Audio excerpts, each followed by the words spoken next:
अरदास हमारी तुझे आगे,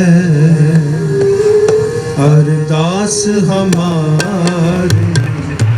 गुरु खालसा गुरु सवारी साजी साध संग जी, दशमेश पिता गुरु गोबिंद सिंह महाराज की बख्शी हुई मुकद्दस फतेह की सांझ पाओ।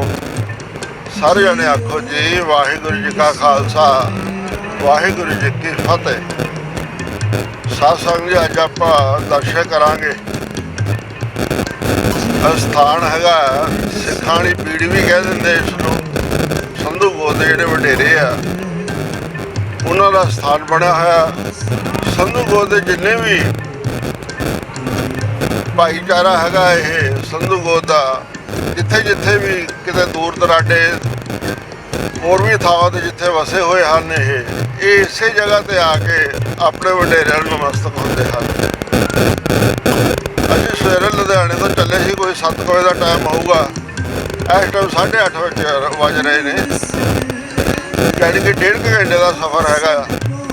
आपां लुधियाने तो मोगा होंदे होए बाहरों बाईपास होंदे होए बाघे वाला, जिन्होंने बाघा पुराना भी कहा जाता है, बाघे वाला होंदे होए समालसर पंजगराई। ਆਪਾਂ पंजगराई के नाल ही जो पिंड आप लंघते हैं तो सज्जे पासे एक सड़क जाती है, छोटा जिहा रोड आ लिंक रोड आ, वो रोड थाने भी आप इत्थे पहुँच सकते हैं। तो पर जे आप कोटकपूरे आ जाने तो कोटकपूरे तो फिर सज्जे हथ फिरोजपुर वाले पासे नूं कोई 2 किलोमीटर की दूरी, उत्थों फिर टर्न करके आप सज्जे हथ वो भी रोड उत्थे चला। ये रोड ज़्यादा वधिया हैगा, बड़ा रोड बनया होया हैगा। तो कोटकपूरा जो आप एंट्री करते, एंट्री करने तो पहले ही पंजगराई लंघन तो बाद इत्थे बाहर पासे रोड के उपर ही बहुत सारे वीर हैं जिहड़े कि इत्थे सेवियां वेचते हैं। साडे वीर जिहड़े शहरां दे लोग हैं आप तो हुण सेवियां नहीं बनाउंदे, ते आपां खाण दा शौक जरूर रखते तो इत्थों सेवियां लिया सकते हैं। तो सिखां वाली अपनी जिहड़ी भीड़ है, अपना वडेरा हैगा बाबा काले महर जी, इन्हां दे जिहड़े प्रशाद के तौर पर जिद्दां गुड़ कणक इहदे नाल दारू भी चढ़दी है इत्थे, ते होर बकरा वगैरह भी चढ़ाया जाता। तो बाकी ये भी कोई भी बंदा तर्क ना करे, अगर किसी का कोई मन मानता है तो वो करे, जे किसी का नहीं भी मन मानता तो भी कोई गल नहीं, क्योंकि जोड़े वडेरे होंगे किसी का बुरा तो चाहते नहीं गे। अपने बच्चे का कोई भी माँ प्यो बुरा नहीं चाहता होंदा। ये बच्चे तो सदा ही खुश होंगे हैं, चाहे उन्होंने किसी भी रूप में मिलन। तो आप आगे होए हुए कोटकपूरे पुल के हेठों आप हम सज्जे पासे फिरोजपुर वाले पासे आप टर्न किया है। तो ये जोड़ा हाईवे हैगा अगे अंमृतसर में भी निकल जाता है, जोड़ा कि पिछे बठिंडे तो आता है। बठिंडे तो होंदा होया ये कोटवे दी होंदा होया अंमृतसर नूं पहुंचदा है। ते आओ बाकी चलते आप दर्शन करते अगे। वाहिगुरु भली करे, बाबा काला महर जी सारे ते अपनी कृपा बना के रखण। आओ करते सदा दयाला लोगन क्या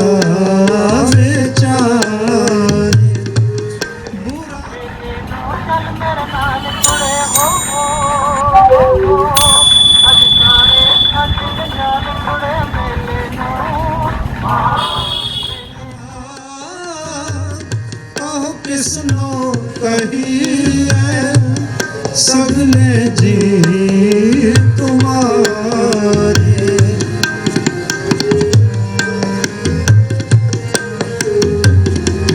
बुरा भला कहो किसनो कहिए सगले जी तुम्हारे, सगले जी तुम्हारे, सगले जी तुम्हारे। तुझे आके अरदास हमारी, तुझे आके अरदास हमारी, तुझे आके जियो पिंड सब तेरा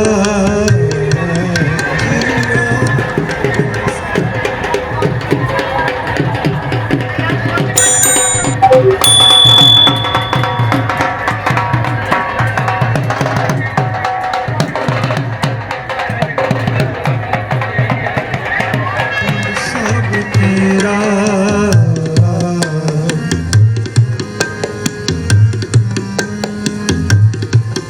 जियो पिंड सब तेरा तुझ आगे अरदास हमारी तुझ आगे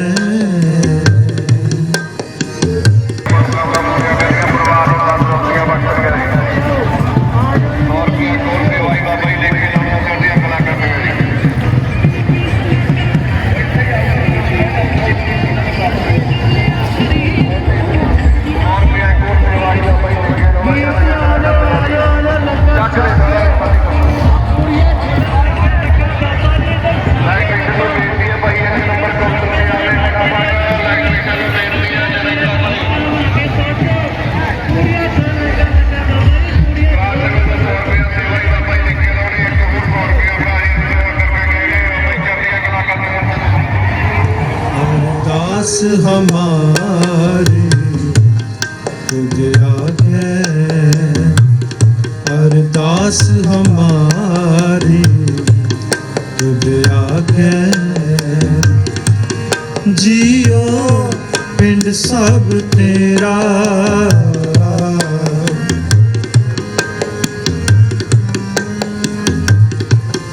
जियो पिंड सब तेरा तुझ आगे अरदास हमारी तुझ आगे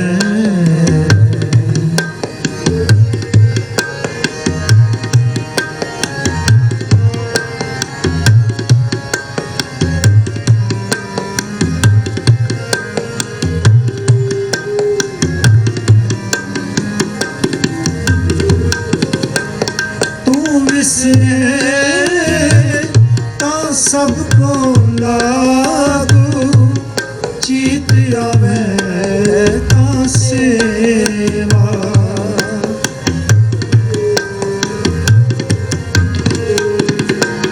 तू विसरे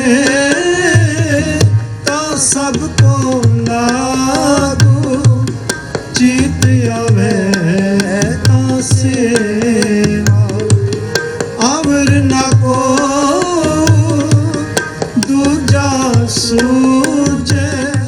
परबत ले आया बैठा श्री गुरु गोरखनाथ पास काले दे आया और दुख आके चूड़ा सुधाया खीर परोसे चारिया मठान बढ़ाया खादी खीर की तूली काला बहुबाती समझाया कालिया संडा जाई छड़ के आन मिले पराया दादे वाला मीर ऐसे जीवन गाया बाबड़ हथियार चूली गदिया निजद्रो कमाया वास्ता तेरे नाम दा दवाई तेरे दरबार दी मुंदरा वाला शेरा कलजूग दे हजारे पीरा सरदार परमजीत सिंह रोडे दे परिवार दी अरदास उन्हें चरण कमला पास महाराज मेहर करनी जिन्हां खजाने चों माया आई सो खजाने भरपूर करने काल कंटक दूर करने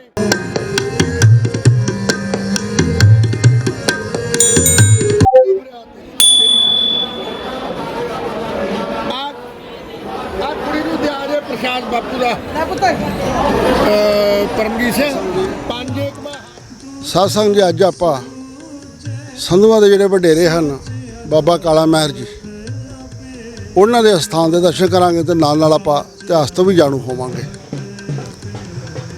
संधू गोत दे लोग जिहड़े हैं ये पूरे संसार में ही दूर दराडे तक फैले हुए हैं और इन्हां दियां 84 मुखिया दसिया जांदियां हैं। संधू गोत दे विच बहुत सारे सूरमे सिंह शहीद भी होए ने जिन्हां विचों शहीदे आजम सरदार भगत सिंह ये भी संधूआ का मुंडा सीगा। उस तो बाद श्रोमणी शहीद बाबा दीप सिंह जी ये भी संधू सन ते हिंदुस्तान के साबका प्रधान मंत्री ਚੌਧਰੀ ਚਰਨ ਸਿੰਘ ਇਹ ਵੀ ਸੰਧੂ ਸੀਗਾ, ਜੋ ਕਿ ਹਰਿਆਣੇ ਤੋਂ ਸੀਗਾ, ਜਾਟ ਸੀਗਾ ਇਹ।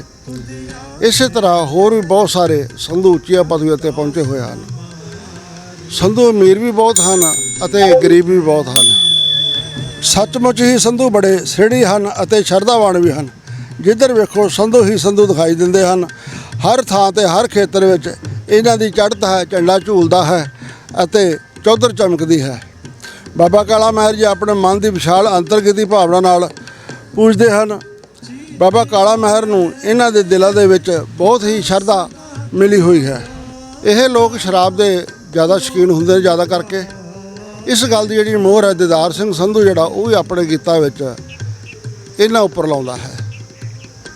ਇਸੇ ਤਰ੍ਹਾਂ ਹੁਣ ਜੇ ਆਪਾਂ ਗੱਲ ਕਰੀਏ ਬਾਬਾ ਕਾਲੇ ਮਹਿਰ ਦੀ, ਪਿੱਛੋਂ ਗਜਨੀ ਦੇ ਇਲਾਕੇ ਤੋਂ ਇਹਨਾਂ ਦੇ ਜਿਹੜੇ ਬਜ਼ੁਰਗ ਹਨ, ਪੁਰਖ ਹਨ, ਵੱਡੇ ਵਡੇਰੇ ਹਨ, ਉਹਨਾਂ ਦੇ ਨਾਲ ਜਾ ਕੇ ਸੰਬੰਧ ਰਲਦਾ ਹੈ। ਔਰ ਕਈ ਜਗ੍ਹਾ ਇਹ ਰਾਜਪੂਤਾਂ ਦੇ ਨਾਲ ਵੀ ਇਹਨਾਂ ਦਾ ਸੰਬੰਧ ਜੁੜਦਾ ਹੈ। ਗਜਨੀ ਤੋਂ ਇਹ ਸਿੰਧ ਵਿਖੇ ਆਉਂਦੇ ਹਨ। ਸਿੰਧ ਤੋਂ ਬਾਅਦ ਫਿਰ ਇਹ ਪੰਜਾਬ ਵਿਖੇ ਆ ਜਾਂਦੇ ਹਨ, ਜਿੱਥੇ ਕਿ ਇੱਕ ਪਿੰਡ ਆਉਂਦਾ ਹੈ ਕਾਨਾ ਕਾਛਾ। ਇੱਥੇ ਆ ਕੇ ਇਹ ਆਪਣਾ ਡੇਰਾ ਲਾਉਂਦੇ ਹਨ। ਇਹ ਜ਼ਿਆਦਾ ਕਰਕੇ ਪਸ਼ੂ ਡੰਗਰਾਂ ਦਾ ਹੀ ਕੰਮ ਕਰਦੇ ਸਨ। ਇਹਨਾਂ ਮਵੇਸ਼ੀਆਂ ਨੂੰ ਚਾਰਦੇ ਸਨ ਤੇ ਇਹਨਾਂ ਤੋਂ ਹੀ ਇਹਨਾਂ ਨੂੰ ਆਮਦਨੀ ਹੁੰਦੀ ਸੀ। ਖੇਤੀਬਾੜੀ ਦਾ ਕੰਮ ਕਰਦੇ ਸਨ ਨਾਲ ਨਾਲ। ਬਾਬਾ ਕਾਲਾ ਮਹਿਰ ਜੀ ਦਾ ਪਿੰਡ ਮਰਹਾਣਾ ਨੇੜੇ ਸਰਹਾਲੀ, ਜ਼ਿਲ੍ਹਾ ਅੰਮ੍ਰਿਤਸਰ ਦਾ ਹੈਗਾ। ਇਹਨਾਂ ਦਾ ਜਿਹੜਾ ਪਹਿਲਾ ਨਾਂ ਸੀਗਾ ਉਹ ਮੇਜਲ ਸੀਗਾ ਔਰ ਇਹਨਾਂ ਦੇ ਪਿਤਾ ਦਾ ਨਾਂ ਸ੍ਰੀ ਬੋਗਾ ਸੰਧੂ ਜੱਟ ਸੀਗਾ। ਜਿਸ ਸਮੇਂ ਜਿਹੜਾ ਸਤਲੁਜ ਦਰਿਆ ਹੈ, ਜਿਹੜਾ ਕਿ ਅੱਜ ਲੁਧਿਆਣੇ ਕੋਲ ਵਗਦਾ ਹੈ, ਇਹ ਕਿਸੇ ਟਾਈਮ ਬਠਿੰਡੇ ਵਿਖੇ ਜਿਹੜਾ ਕਿਲ੍ਹਾ ਹੈ ਇਹਦੇ ਨਾਲ ਖਹਿੰਦਾ ਹੋਇਆ ਇਹ ਵਗਦਾ ਹੁੰਦਾ ਸੀਗਾ। ਤੇ ਜਿਹੜਾ ਬਿਆਸ ਦਰਿਆ ਹੈ ਇਹ ਸਤਲੁਜ ਵਾਲੀ ਜਗ੍ਹਾ ਤੇ ਵਗਦਾ ਹੁੰਦਾ ਸੀਗਾ। ਔਰ ਇਹਦੇ ਜਿਹੜਾ ਦੋਹਾਂ ਦਰਿਆਵਾਂ ਦਾ ਵਿਚਾਲੜਾ ਹਿੱਸਾ ਸੀਗਾ, ਆਸੇ-ਪਾਸੇ ਪਾਣੀ ਭਰਪੂਰ ਹੋਣ ਕਰਕੇ ਇਹ ਹਰਿਆਵਲ ਇੱਥੇ ਜ਼ਿਆਦਾ ਹੁੰਦੀ ਸੀ। ਇਸ ਕਰਕੇ ਬਾਬਾ ਕਾਲਾ ਮਹਿਰ ਦੇ ਜਿਹੜੇ ਵਡੇਰੇ ਸਨ ਉਹ ਇੱਥੇ ਆ ਕੇ ਵਸੇ ਤਾਂ ਕਿ ਉਹਨਾਂ ਦੇ ਪਸ਼ੂਆਂ ਨੂੰ ਜਿਹੜਾ ਚਾਰਾ ਹੈਗਾ, ਘਾਹ ਇਹ ਹਰਾ ਮਿਲਦਾ ਰਹੇ ਅਤੇ ਇੱਥੇ ਹੀ ਇਹ ਖੇਤੀਬਾੜੀ ਕਰਨ ਲੱਗ ਪਏ। ਬਾਬਾ ਕਾਲਾ ਮਹਿਰ ਦੇ ਪਿਤਾ ਜੀ ਅੰਮ੍ਰਿਤਸਰ ਤੋਂ ਬਾਅਦ ਫਰੀਦਕੋਟ ਦੇ ਲਾਗੇ ਪਿੰਡ ਹੈਗਾ ਸਨੇਰ, ਇੱਥੇ ਇੱਕ ਆ ਕੇ ਆਪਣਾ ਡੇਰਾ ਕਰਦੇ ਹਨ ਤੇ ਇੱਥੇ ਆਪਣੇ ਵਗ ਨੂੰ ਚਾਰਦੇ ਹਨ। ਬਾਬਾ ਕਾਲਾ ਮਹਿਰ ਦੇ ਪਿਤਾ ਬੋਗਾ ਸੰਧੂ ਦੇ 4 ਸ਼ਾਦੀਆਂ ਸਨ ਔਰ ਇਹਨਾਂ ਦੇ ਕੋਈ ਵੀ ਔਲਾਦ ਨਹੀਂ ਸੀ। ਤਾਂ ਇੱਕ ਦਿਨ ਇਹ ਮੱਝਾਂ ਚਾਰਦੇ ਹੋਏ ਫਰੀਦਕੋਟ ਦੇ ਲਾਗੇ ਪਿੰਡ ਹੈਗਾ ਚਹਿਲ, ਉੱਥੋਂ ਦੀ ਗੁਜ਼ਰਦੇ ਹਨ। ਜਦੋਂ ਉੱਥੇ ਪਿੰਡ ਵਿੱਚ ਦੀ ਗੁਜ਼ਰ ਰਹੇ ਸਨ, ਇਹਨਾਂ ਦਾ ਧਿਆਨ ਪੈਂਦਾ ਹੈ ਕਿ ਮਰਾਸੀ ਲੋਕ ਜਿਹੜੇ ਸੀਗੇ ਉਹ 5 ਪੀਰਾਂ ਦੀ ਪੂਜਾ ਕਰ ਰਹੇ ਸਨ।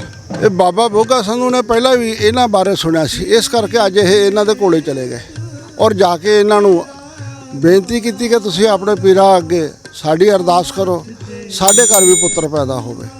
ਤਾਂ ਇਹਨਾਂ ਮਰਾਸੀਆਂ ਨੇ ਪੀਰਾਂ ਦੇ ਅੱਗੇ ਅਰਦਾਸ ਕੀਤੀ ਔਰ ਕੁਝ ਸਮਾਂ ਪਾ ਕੇ ਬਾਬਾ ਬੋਗਾ ਸੰਧੂ ਦੇ ਘਰ ਬਾਬਾ ਕਾਲਾ ਮਹਿਰ ਜਨਮ ਲੈਂਦੇ ਹਨ। ਜਦੋਂ ਇਹਨਾਂ ਦਾ ਜਨਮ ਹੁੰਦਾ ਹੈ ਤਾਂ ਇਹਨਾਂ ਦਾ ਨਾਂ ਕਾਲਾ ਰੱਖਿਆ ਜਾਂਦਾ ਹੈ। ਸਮੇਂ ਦੇ ਨਾਲ ਨਾਲ ਜਿੱਦਾਂ ਜਿੱਦਾਂ ਇਹ ਵੱਡੇ ਹੁੰਦੇ ਹਨ ਤਾਂ ਇਹਨਾਂ ਦਾ ਇੱਕ ਸਾਥੀ ਸੀਗਾ ਮਰਾਸੀ, ਇਹ ਵੀ ਇਹਨਾਂ ਦੇ ਨਾਲ ਹੀ ਮੱਝਾਂ ਚਾਰਦਾ ਹੁੰਦਾ ਸੀਗਾ। ਤਾਂ ਇੱਕ ਦਿਨ ਦੀ ਗੱਲ ਹੈ ਕਿ ਇਹ ਆਪਣਾ ਵੱਗ ਜੰਗਲ ਵਿੱਚ ਚਾਰ ਰਹੇ ਸਨ ਕਿ ਇੱਥੇ 5 ਪੀਰ ਆਉਂਦੇ ਹਨ ਔਰ ਇਹਨਾਂ ਦੇ ਪਾਸੋਂ ਉਹ ਦੁੱਧ ਦੀ ਮੰਗ ਕਰਦੇ ਹਨ। ਬਾਬਾ ਕਾਲਾ ਇਹਨਾਂ ਨੂੰ ਦੁੱਧ ਪਿਆਉਂਦਾ ਹੈ। ਇਹ ਬਾਬਾ ਕਾਲਾ ਮਹਿਰ ਜੀ ਦੀ ਸੇਵਾ ਤੋਂ ਬਹੁਤ ਖੁਸ਼ ਹੁੰਦੇ ਹਨ ਅਤੇ ਇਸ ਨੂੰ ਮਿਹਰ ਦਾ ਵਰ ਦਿੰਦੇ ਹਨ। ਉਸ ਦਿਨ ਤੋਂ ਬਾਅਦ ਜਿਹੜਾ ਕਾਲਾ ਸੀਗਾ ਇਹ ਕਾਲਾ ਮਹਿਰ ਹੋ ਗਿਆ ਸੀਗਾ ਔਰ ਇਸ ਦੇ ਅੰਦਰ ਇਹਨਾਂ ਨੂੰ ਮਿਲ ਕੇ ਇੱਕ ਰੂਹਾਨੀ ਰੋਸ਼ਨੀ ਦਾ ਵੀ ਗਿਆਨ ਹੁੰਦਾ ਹੈ ਤੇ ਜਿਸ ਕਰਕੇ ਇਸ ਨੂੰ ਉਹਨਾਂ ਨੇ ਵਰ ਦਿੱਤਾ ਸੀਗਾ ਕਿ ਤੁਸੀਂ ਵੀ ਹੁਣ ਅੱਜ ਤੋਂ ਪੀਰ ਹੋ ਗਏ ਹੋ। ਇਹ ਜਿਹੜੇ 5 ਪੀਰਾਂ ਦੇ ਜਾਣ ਤੋਂ ਬਾਅਦ ਬਾਬਾ ਕਾਲਾ ਮਹਿਰ ਜੀ ਜੋ ਵੀ ਬਚਨ ਕਰਦੇ ਸਨ ਉਹ ਅਕਸਰ ਹੀ ਪੂਰਾ ਹੋ ਜਾਂਦਾ ਸੀਗਾ। ਇਸੇ ਤਰ੍ਹਾਂ ਸਮਾਂ ਬਤੀਤ ਹੁੰਦਾ ਰਿਹਾ ਤਾਂ ਇੱਕ ਵਾਰੀ ਕੀ ਹੈ ਕਿ ਗੋਰਖਨਾਥ ਜੀ ਉਹ ਵੀ ਇਸੇ ਰਸਤੇ ਗੁਜ਼ਰਦੇ ਹਨ ਅਤੇ ਬਾਬਾ ਕਾਲਾ ਮਹਿਰ ਦੇ ਨਾਲ ਇਹਨਾਂ ਦੀ ਮੁਲਾਕਾਤ ਹੁੰਦੀ ਹੈ। ਇਹ ਬਾਬਾ ਗੋਰਖਨਾਥ ਜੀ ਬਾਬਾ ਕਾਲਾ ਮਹਿਰ ਤੋਂ ਦੁੱਧ ਦੀ ਮੰਗ ਕਰਦੇ ਹਨ ਤਾਂ ਬਾਬਾ ਜੀ ਮਜਬੂਰੀ ਦੱਸਦੇ ਹੋਏ ਕਹਿੰਦੇ ਹਨ ਕਿ ਇਸ ਟਾਈਮ ਤਾਂ ਸਾਰੀਆਂ ਮੱਝਾਂ ਸੂਣ ਵਾਲੀਆਂ ਹਨ, ਦੁੱਧ ਦਾ ਬਹੁਤ ਥੋੜਾ ਹੈ। ਤਾਂ ਗੋਰਖਨਾਥ ਜੀ ਬਾਬਾ ਜੀ ਨੂੰ ਬਚਨ ਕਰਦੇ ਹਨ ਕਿ ਉਹ ਜਿਹੜੀ ਔਸਰ ਝੋਟੀ ਹੈ ਤੁਸੀਂ ਉਸ ਨੂੰ ਚੋ ਲਵੋ, ਦੁੱਧ ਦੀ ਕਮੀ ਨਹੀਂ ਆਵੇਗੀ। ਤਾਂ ਬਾਬਾ ਕਾਲਾ ਮਹਿਰ ਉਹਨਾਂ ਦਾ ਹੁਕਮ ਮੰਨਦੇ ਹੋਏ ਬਿਨਾਂ ਕੋਈ ਸ਼ੰਕਾ ਕੀਤਿਆਂ ਦੁੱਧ ਦਾ ਭਾਂਡਾ ਲੈ ਕੇ ਇਸ ਔਸਰ ਝੋਟੀ ਦੇ ਥੱਲੇ ਬਹਿ ਜਾਂਦੇ ਹਨ ਅਤੇ ਉਸ ਨੂੰ ਚੋਣਾ ਸ਼ੁਰੂ ਕਰਦੇ ਹਨ। ਜਿਵੇਂ ਜਿਵੇਂ ਇਹ ਔਸਰ ਝੋਟੀ ਨੂੰ ਚੋਈ ਜਾਂਦੇ ਹਨ ਤਿਵੇਂ ਤਿਵੇਂ ਦੁੱਧ ਦੇ ਭਾਂਡੇ ਭਰਦੇ ਜਾਂਦੇ ਹਨ। ਦੁੱਧ ਇੰਨਾ ਇਕੱਠਾ ਹੋ ਜਾਂਦਾ ਹੈ ਕਿ ਇਹ ਜਿਹੜੇ ਗੋਰਖ ਨਾਥ ਸੀਗਾ ਇਹ ਆਪਣੇ ਚੇਲਿਆਂ ਦੇ ਨਾਲ ਜੋਗੀਆਂ ਦੇ ਨਾਲ ਇੱਥੇ ਫਿਰ ਇਹ ਲੰਗਰ ਲਾਉਂਦੇ ਹਨ, ਜੱਗ ਕਰਦੇ ਹਨ। ਗੋਰਖਨਾਥ ਬਾਬਾ ਕਾਲਾ ਮਹਿਰ ਜੀ ਨੂੰ ਇਹਨਾਂ ਦੀ ਸੇਵਾ ਤੋਂ ਖੁਸ਼ ਹੋ ਕੇ ਇੱਕ ਪਾਣੀ ਦਾ ਭਰਿਆ ਹੋਇਆ ਪਿਆਲਾ ਦਿੰਦਾ ਹੈ ਔਰ ਇਹਨਾਂ ਨੂੰ ਪੀਣ ਵਾਸਤੇ ਕਹਿੰਦਾ ਹੈ। ਬਾਬਾ ਕਾਲਾ ਮਹਿਰ ਜੀ ਗੋਰਖਨਾਥ ਦੀ ਆਗਿਆ ਮੰਨ ਕੇ ਇਸ ਪਾਣੀ ਨੂੰ ਪੀਂਦੇ ਹਨ ਔਰ ਇਹਨਾਂ ਨੂੰ ਰੂਹਾਨੀ ਗਿਆਨ ਹੁੰਦਾ ਹੈ। ਇਸ ਤੋਂ ਬਾਅਦ ਇਹ ਜਿਹੜਾ ਪਿਆਲਾ ਸੀਗਾ ਇਹ ਕਰਾਮਾਤੀ ਪਿਆਲਾ ਹੀ ਸੀਗਾ ਕਿਉਂਕਿ ਜੋਗੀਆਂ ਸਿੱਧਾਂ ਕੋਲੇ ਸੀਗਾ, ਇਹਨਾਂ ਦੇ ਇਹ ਸਿੱਧ ਕੀਤੇ ਹੁੰਦੇ ਸਨ ਜੋਗੀਆਂ ਦੇ। ਇਸ ਕਰਕੇ ਗੋਰਖਨਾਥ ਜੋਗੀ ਜਿਹੜਾ ਸੀਗਾ ਫਿਰ ਇਹ ਜਿਹੜਾ ਪਿਆਲਾ ਸੀਗਾ ਬਾਬਾ ਕਾਲਾ ਮਹਿਰ ਜੀ ਨੂੰ ਹੀ ਦੇ ਜਾਂਦੇ ਹਨ। ਕੁਝ ਸਮਾਂ ਬੀਤਦਾ ਹੈ ਤਾਂ ਜਿਹੜੀ ਇਹ ਝੋਟੀ ਚੋਣ ਵਾਲੀ ਦੁੱਧ ਦੀ ਜਿਹੜੀ ਗੱਲ ਸੀਗੀ ਇਹ ਬਹੁਤ ਦੂਰ ਦੂਰ ਇਲਾਕੇ ਤੱਕ ਫੈਲ ਜਾਂਦੀ ਹੈ। ਤਾਂ ਇੱਥੇ ਇੱਕ ਹੋਰ ਕਬੀਲਾ ਸੀਗਾ ਪੱਟੀ, ਜਿਨ੍ਹਾਂ ਨੇ ਸੋਚਿਆ ਕਿ ਬਾਬਾ ਜੀ ਕੋਲੋਂ ਇਹ ਜਿਹੜੀ ਝੋਟੀ ਹੈ ਇਹ ਕਿਵੇਂ ਨਾ ਕਿਵੇਂ ਲਈ ਜਾਵੇ। ਤਾਂ ਇੱਕ ਦਿਨ ਇਹ ਬਾਬਾ ਜੀ ਕੋਲੇ ਆਉਂਦੇ ਹਨ ਕਿ ਔਰ ਕਹਿੰਦੇ ਹਨ ਕਿ ਜਿਹੜੀ ਇਹ ਅਵਸਰ ਝੋਟੀ ਹੈ ਸਾਨੂੰ ਕੁਝ ਦਿਨਾਂ ਵਾਸਤੇ ਦੇ ਦਿਓ, ਅਸੀਂ ਤੁਹਾਨੂੰ ਫਿਰ ਇਹ ਵਾਪਸ ਕਰ ਦੇਵਾਂਗੇ। ਤਾਂ ਬਾਬਾ ਕਾਲਾ ਮਹਿਰ ਜੀ ਇਹਨਾਂ ਨੂੰ ਇਹ ਝੋਟੀ ਦੇ ਦਿੰਦੇ ਹਨ, ਪਰ ਬਾਅਦ ਵਿੱਚ ਇਹ ਮੁੱਕਰ ਜਾਂਦੇ ਹਨ, ਝੋਟੀ ਦੇਣ ਤੋਂ ਇਨਕਾਰੀ ਹੋ ਜਾਂਦੇ ਹਨ। ਤਾਂ ਇੱਕ ਦਿਨ ਬਾਬਾ ਕਾਲਾ ਮਹਿਰ ਜੀ ਆਪ ਜਾਂਦੇ ਹਨ ਝੋਟੀ ਲੈਣ ਵਾਸਤੇ, ਤਾਂ ਇਹ ਬਾਬਾ ਜੀ ਨੂੰ ਫਿਰ ਟਾਲ ਮਟੋਲ ਕਰ ਦਿੰਦੇ ਹਨ। ਕਦੇ ਕਹਿੰਦੇ ਹਨ ਕਿ ਉਹ ਗੁੰਮ ਹੋ ਗਈ, ਕਦੇ ਕਹਿੰਦੇ ਚਰਨ ਗਈ ਹੋਈ ਆ। ਇਸ ਕਰਕੇ ਫਿਰ ਬਾਬਾ ਜੀ ਨੇ ਜਿਹੜਾ ਉਹ ਜੋਗੀ ਗੋਰਖਨਾਥ ਦਾ ਦਿੱਤਾ ਹੋਇਆ ਪਿਆਲਾ ਸੀਗਾ ਉਸ ਦੇ ਵਿੱਚ ਪਾਣੀ ਭਰਦੇ ਹਨ ਤਾਂ ਉਸ ਦੇ ਵਿੱਚੋਂ ਪ੍ਰਤੱਖ ਹੋ ਜਾਂਦਾ ਹੈ ਕਿ ਜਿਹੜੀ ਇਹ ਅਵਸਰ ਝੋਟੀ ਹੈ ਇਹਨਾਂ ਭੱਟੀਆਂ ਦੇ ਵਾੜੇ ਦੇ ਵਿੱਚ ਹੀ ਬੰਨੀ ਹੋਈ ਹੈ। ਤਾਂ ਬਾਬਾ ਕਾਲਾ ਮਹਿਰ ਜੀ ਜ਼ੋਰ ਦੇ ਨਾਲ ਉਸ ਝੋਟੀ ਦਾ ਨਾਂ ਲੈ ਕੇ ਆਵਾਜ਼ ਮਾਰਦੇ ਹਨ। ਜਦੋਂ ਬਾਬਾ ਜੀ ਦੀ ਇਹ ਝੋਟੀ ਆਵਾਜ਼ ਸੁਣਦੀ ਹੈ ਤਾਂ ਇਹ ਬੂਹੇ ਦਰਵਾਜ਼ੇ ਭੰਨਦੀ ਹੋਈ ਸੰਗਲ ਤੜਾਉਂਦੀ ਹੋਈ ਬਾਬਾ ਕਾਲਾ ਮਹਿਰ ਜੀ ਕੋਲੇ ਪਹੁੰਚ ਜਾਂਦੀ ਹੈ। ਹੁਣ ਬਾਬਾ ਕਾਲਾ ਮਹਿਰ ਜੀ ਆਪਣੇ ਸਾਥੀਆਂ ਦੇ ਨਾਲ ਇਹ ਝੋਟੀ ਨੂੰ ਲੈ ਕੇ ਚੱਲਦੇ ਹਨ, ਪਰ ਇਹ ਜਿਹੜੇ ਭੱਟੀ ਸਨ ਇਹ ਵੇਖਦੇ ਰਹਿ ਜਾਂਦੇ ਹਨ। ਇਹਨਾਂ ਦੀ ਜ਼ਰੂਰਤ ਨਹੀਂ ਪੈਂਦੀ ਕਿ ਬਾਬਾ ਜੀ ਨੂੰ ਰੋਕ ਲੈਣ, ਪਰ ਇਹ ਬਾਬਾ ਜੀ ਦੇ ਨਾਲ ਅੰਦਰੋਂ ਅੰਦਰ ਹੁਣ ਇਹ ਖੁੰਦਕ ਰੱਖਣ ਲੱਗ ਪਏ ਸਨ। ਬਾਬਾ ਜੀ ਦਾ ਇੱਕ ਰਸੋਈਆ ਸੀਗਾ, ਪੰਡਤ ਸੀਗਾ, ਇੱਕ ਜਿਹੜਾ ਬਾਬਾ ਜੀ ਦੇ ਨਾਲ ਰਹਿੰਦਾ ਹੁੰਦਾ ਸੀ ਮਰਾਸੀ ਜੀਵਨ ਸਿੱਧ। ਇਹ ਦੋ ਬਾਬਾ ਜੀ ਦੇ ਸੇਵਕ ਸਨ।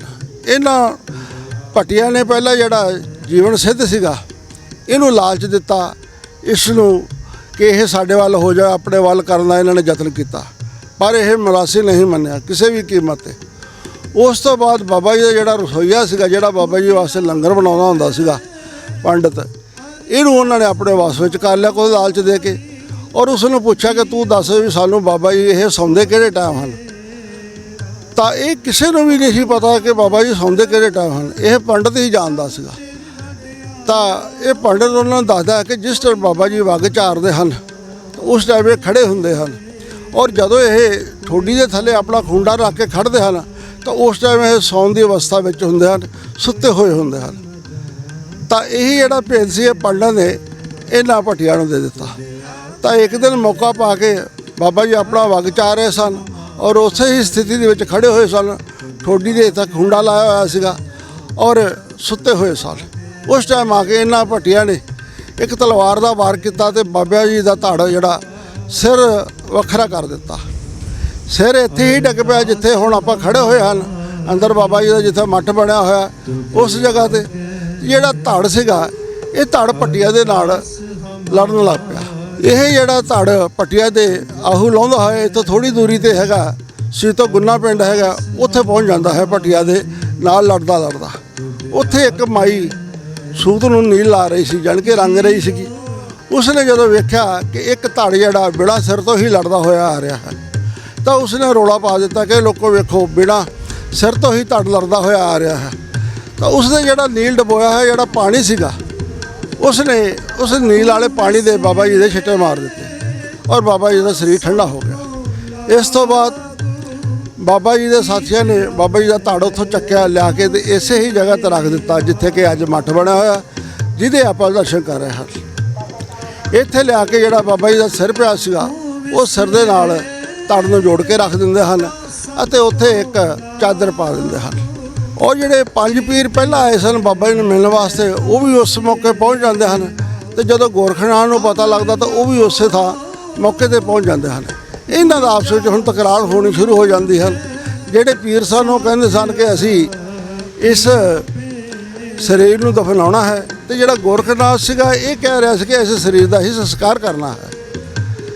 ਇਹਦੇ ਵਿੱਚ ਕੀ ਹੁੰਦਾ ਹੈ ਕਿ ਜਿਹੜੀ ਸਰੀਰ ਦੇ ਉੱਪਰ ਚਾਦਰ ਉੱਡ ਹੋ ਜਾਂਦੀ ਹੈ ਔਰ ਉਸ ਦੇ ਥੱਲੇ ਸਰੀਰ ਗਾਇਬ ਹੋ ਜਾਂਦਾ ਹੈ ਅਤੇ ਉਸੇ ਹੀ ਜਗ੍ਹਾ ਤੇ ਫਿਰ ਹੁਣ ਇਹ ਜਿਹੜਾ ਮੱਠ ਬਣਾਇਆ ਹੋਇਆ ਹੈ ਇੱਥੇ ਬਾਬਾ ਜੀ ਦੀ ਅੱਜ ਵੀ ਮੰਨਤਾ ਹੈ। ਲੋਕ ਦੂਰੋਂ ਦੂਰੋਂ ਆਉਂਦੇ ਹਨ, ਇੱਥੇ ਆ ਕੇ ਆਪਣੀਆਂ ਮੰਨਤਾਂ ਪੂਰੀਆਂ ਕਰਦੇ ਹਨ। ਅੱਜ ਇੱਥੇ ਬਹੁਤ ਭਾਰੀ ਮੇਲਾ ਲੱਗਾ ਹੋਇਆ ਹੈ। ਸਾਲ ਦੇ ਵਿੱਚ ਇੱਕ ਵਾਰੀ ਚੇਤ ਚੌਦੇ ਨੂੰ ਏਕਮ ਜਿਹੜੀ ਆਉਂਦੀ ਹੈ ਉਸ ਟਾਈਮ ਇੱਥੇ ਮੇਲਾ ਲੱਗਦਾ ਹੈ। ਇੱਕ ਦਿਨ ਤੇ ਇੱਕ ਰਾਤ ਮੇਲਾ ਇੱਥੇ ਚੱਲਦਾ ਹੈ। ਇੱਥੇ ਬਾਬਾ ਜੀ ਦੇ ਸ਼ਰਾਬ ਵੀ ਚੜ੍ਹਦੀ ਹੈ, ਬੱਕਰਾ, ਮੁਰਗਾ, ਗੁੜ, ਚੌਲ ਤੇ ਘਿਓ, ਦੁੱਧ, ਇਹ ਸਭ ਚੜਾਵੇ ਇੱਥੇ ਬਾਬਾ ਜੀ ਦੇ ਚੜਾਏ ਜਾਂਦੇ ਹਨ।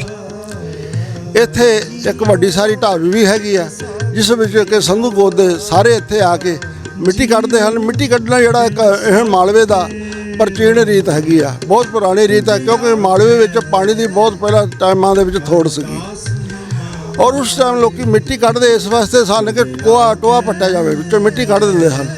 ਜਦੋਂ ਬਰਸਾਤ ਹੁੰਦੀ ਸੀ ਤਾਂ ਉਸ ਵਿੱਚ ਪਾਣੀ ਇਕੱਠਾ ਹੋ ਜਾਂਦਾ ਸੀਗਾ ਅਤੇ ਉਸ ਜਿਹੜੇ ਪਾਣੀ ਦੀ ਜਿਹੜੀ ਲੋੜ ਸੀ ਉਹ ਪੂਰੀ ਹੋ ਜਾਂਦੀ ਸੀ।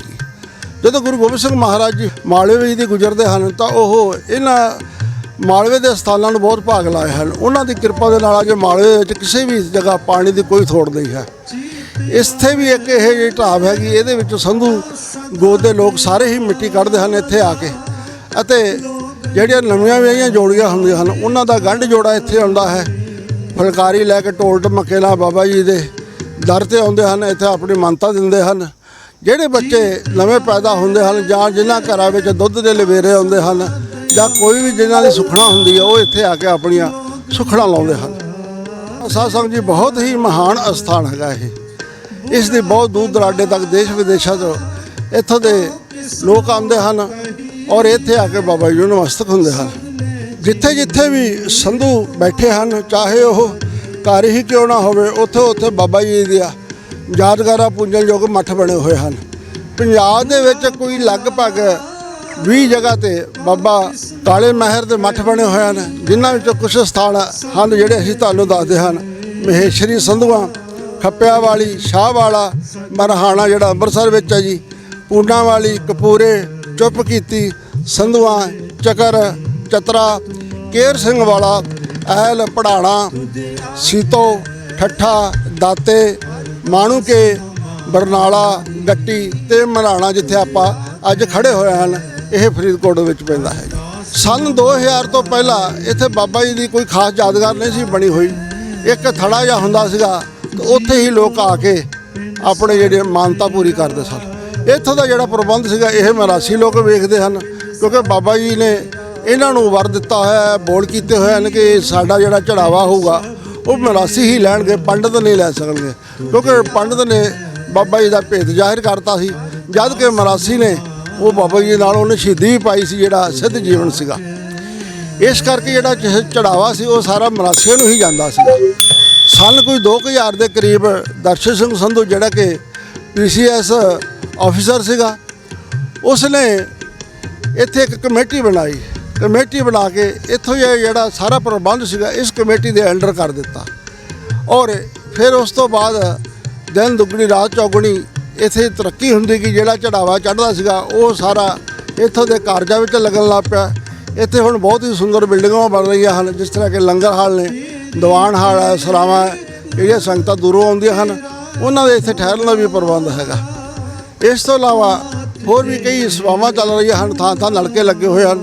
ਹਰ ਤਰ੍ਹਾਂ ਦੀ ਇੱਥੇ ਸਹੂਲਤ ਪ੍ਰਾਪਤ ਹੈ ਸੰਗਤਾਂ ਦੇ ਵਾਸਤੇ। ਦੇਰ ਰਾਤ ਲੰਗਰ ਚੱਲਦਾ ਹੈ ਔਰ ਸੰਗਤਾਂ ਲੰਗਰ ਛਕ ਕੇ ਜਿੱਥੇ ਕਿ ਆਪਣੇ ਸਰੀਰ ਦੀ ਤ੍ਰਿਪਤ ਕਰਦੇ ਹਨ ਉੱਥੇ ਆਤਮਾ ਤੋਂ ਵੀ ਤ੍ਰਿਪਤ ਹੁੰਦੀਆਂ ਹਨ। ਤੇ ਇਹ ਹੈ ਸਾਧ ਸੰਗਤ ਜੀ ਬਾਬਾ ਕਾਲਾ ਮਹਿਰ ਜੀ ਦਾ ਇਤਿਹਾਸ ਦੱਸਿਆ। ਕਈ ਤਰ੍ਹਾਂ ਦੇ ਭੁੱਲਾਂ ਵੀ ਹੋ ਗਈਆਂ ਹੋਣਗੀਆਂ ਸੋ ਬਾਬਾ ਜੀ ਦੇ ਅਣਜਾਣ ਬੱਚੇ ਸਮਝ ਕੇ ਸੰਗਤ ਬਖਸ਼ਣਯੋਗ ਹੈ ਜੀ, ਬਖਸ਼ ਦੇਣਾ। ਔਰ ਜਿਹੜੀਆਂ ਸੰਗਤਾਂ ਕੋਲੇ ਕੋਈ ਹੋਰ ਵੀ ਜਾਣਕਾਰੀ ਹੈਗੀ ਆ ਉਹ ਇੱਥੋਂ ਦੀ ਕਮੇਟੀ ਜਿਹੜੀ ਹੈਗੀ ਆ ਬਣਾਈ ਹੋਈ ਇਸ ਕਮੇਟੀ ਦੇ ਨਾਲ ਬਾਬਾ ਜੀ ਦਾ ਕੋਈ ਹੋਰ ਵੀ ਇਤਿਹਾਸ ਜਿਹੜਾ ਹੈਗਾ ਉਹ ਆਪ ਸਾਂਝਾ ਕਰ ਸਕਦੇ ਹੋ, ਇੱਥੇ ਜਾਣਕਾਰੀ ਦੇ ਸਕਦੇ ਹੋ ਤਾਂ ਕਿ ਜੋ ਬਾਬਾ ਜੀ ਦਾ ਪੂਰਾ ਇਤਿਹਾਸ ਸੰਗਤਾਂ ਦੇ ਕੋਲੇ ਪਹੁੰਚ ਸਕੇ। ਇੰਨਾ ਕਹਿੰਦੇ ਹੁਣ ਆਪ ਜੀ ਤੋਂ ਇਜਾਜ਼ਤ ਚਾਹੁੰਦੇ ਜੀ। ਆਪਾਂ ਫਿਰ ਮਿਲਾਂਗੇ ਕਿਸੇ ਹੋਰ ਇਤਿਹਾਸ ਦੇ ਨਾਲ, ਹੋਰ ਸਥਾਨ ਦੇ ਨਾਲ। ਦਿਓ ਇਜਾਜ਼ਤ, ਬੁਲਾਓ ਫਤਿਹ। ਵਾਹਿਗੁਰੂ ਜੀ ਕਾ ਖਾਲਸਾ, ਵਾਹਿਗੁਰੂ ਜੀ ਕੀ ਫਤਿਹ। तुझ आगे अरदास हमारी, तुझ आगे अरदास हमारी, तुझ आगे जीरो पिंड सब तेरा। ਇਸ ਮੌਕੇ ਅਸੀਂ ਬਾਬਾ ਜੀ ਦੇ ਬੀੜ ਦੇ ਵਿੱਚ, ਜੰਗਲ ਦੇ ਵਿੱਚ ਕੁਝ ਵਿਰਕਸ਼ ਵੀ ਲਾਏ, ਜੋ ਕਿ ਅਸੀਂ ਆਪਣੇ ਨਾਲ ਹੀ ਇੱਥੋਂ ਲੁਧਿਆਣੇ ਤੋਂ ਲੈ ਕੇ ਗਏ ਸੀਗੇ। ਔਰ ਇਸ ਜਗ੍ਹਾ, ਜਿਹੜੀਆਂ ਜਗ੍ਹਾ ਸੁੰਨੀਆਂ ਸਨ ਜਾਂ ਜਿੱਥੇ ਵਿਰਕਸ਼ ਘੱਟ ਸਨ, ਉਹਨਾਂ ਸਥਾਨਾਂ 'ਤੇ ਅਸੀਂ ਇਹ ਵਿਰਕਸ਼ ਲਾਏ ਤਾਂ ਕਿ ਜੋ ਜੰਗਲ ਦੀ ਘਾਟ ਹੈ ਉਹ ਪੂਰਾ ਹੋ ਸਕੇ। ਸੁਖ ਓਹਾ ਵਡਿਆਈ ਜੋ ਪ੍ਰਭ ਜੀ ਮਨ ਪਾਣ। ਓ ਸੁਖਿਓ ਹਾ ਵਡਿਆਈ ਜੋ ਪ੍ਰਭ ਜੀ ਮਨ ਪਾਣੀ। ਤੂੰ ਦਾਨਾ ਤੂੰ ਸਦ ਮਿਹਰਬਾਨਾ।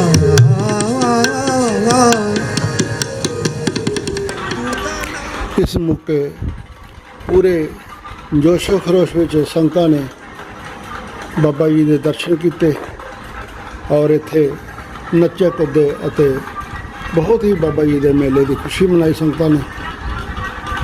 ਭੰਗੜੇ ਪਾਏ ਗਏ, ਜਿੱਥੇ ਕਿ ਗਲਾਸੀ ਪ੍ਰਸ਼ਾਦ ਵੀ ਚੱਲਿਆ। ਹੋਰ ਤਾਂ ਸਭ ਠੀਕ ਹੈ, ਪਰ ਗਲਾਸੀ ਪ੍ਰਸ਼ਾਦ ਵੀ ਜਿੱਥੋਂ ਤੱਕ ਲਾਉਂਦਾ ਹੈਗਾ ਕਿ ਇਹ ਕੁਛ ਲੋਕ ਇਸ ਨੂੰ ਜ਼ਿਆਦਾ ਪੀ ਕੇ ਜਾਂ ਫਰੀ ਦੀ ਸਮਝ ਕੇ ਪੀ ਲੈਂਦੇ ਹਨ ਅਤੇ ਬਾਅਦ ਵਿੱਚ ਇੱਧਰ ਉੱਧਰ ਉਹ ਡਿੱਗੇ ਹੋਏ ਇੱਥੇ ਦੇਖੇ ਵੀ ਗਏ। ਜਿਹੜਾ ਕਿ ਇੱਕ ਨਵਾਂ ਜਿਹੜਾ ਬੰਦਾ ਹੈਗਾ ਇੱਥੇ ਜਾਂਦਾ ਹੈ ਜਾਂ ਇਹਨਾਂ ਵੀਡੀਓ ਨੂੰ ਦੇਖਦਾ ਹੈ ਤਾਂ ਉਸ ਨੂੰ ਬਹੁਤ ਹੀ ਗਲਤ ਸੰਦੇਸ਼ ਦਿੰਦੇ ਹਨ। ਇਸ ਤਰ੍ਹਾਂ ਨਹੀਂ ਕਰਨਾ ਚਾਹੀਦਾ। ਆਪਣਾ ਲੋੜ ਮੁਤਾਬਕ ਪ੍ਰਸ਼ਾਦ ਦੇ ਤੌਰ 'ਤੇ ਤੁਸੀਂ ਜੇ ਲਾਉਣਾ ਤਾਂ ਇੱਕ ਅੱਧਾ ਪੈਗ ਲਾਓ, ਲਾ ਕੇ ਆਪਣਾ ਘਰੇ ਆ ਜਾਓ। ਘਰੇ ਆ ਕੇ ਜਿੰਨਾ ਮਰਜ਼ੀ ਇੰਜੋਏ ਕਰੀ ਜਾਓ, ਜਿਸ ਤਰ੍ਹਾਂ ਮਰਜ਼ੀ ਖੁਸ਼ੀ ਮਨਾਈ ਜਾਓ। ਇਸ ਤਰ੍ਹਾਂ ਨਹੀਂ ਹੋਣਾ ਚਾਹੀਦਾ ਹੈਗਾ। ਕਈ ਜਗ੍ਹਾ ਤੋਂ ਇਹ ਲੜਾਈ ਦਾ ਕਾਰਨ ਵੀ ਬਣਦਾ ਹੈ, ਜੋ ਸੰਗਤਾਂ ਨੂੰ ਇਹਨਾਂ ਤੋਂ ਪਰਹੇਜ਼ ਕਰਨਾ ਚਾਹੀਦਾ ਔਰ ਹੱਸਦੇ ਖੇਡਦੇ ਆਪਣੇ ਘਰਾਂ ਨੂੰ ਖੁਸ਼ੀ ਮਨਾਉਂਦੇ ਹੋਏ ਬਾਬਾ ਜੀ ਦਾ ਆਸ਼ੀਰਵਾਦ ਲੈ ਕੇ ਜਾਣਾ ਚਾਹੀਦਾ ਹੈ।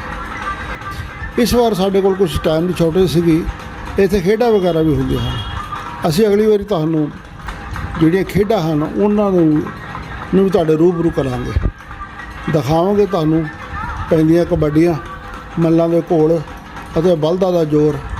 ਸਾਨੂੰ ਸਾਰਾ ਕੁਝ ਦਿਖਾਵਾਂਗੇ ਅਗਲੀ ਵਾਰੀ। ਤੁਸੀਂ ਸਾਡੇ ਇਸ ਵੀਡੀਓ ਨੂੰ ਵੱਧ ਤੋਂ ਵੱਧ ਲਾਈਕ ਕਰੋ, ਸ਼ੇਅਰ ਕਰੋ।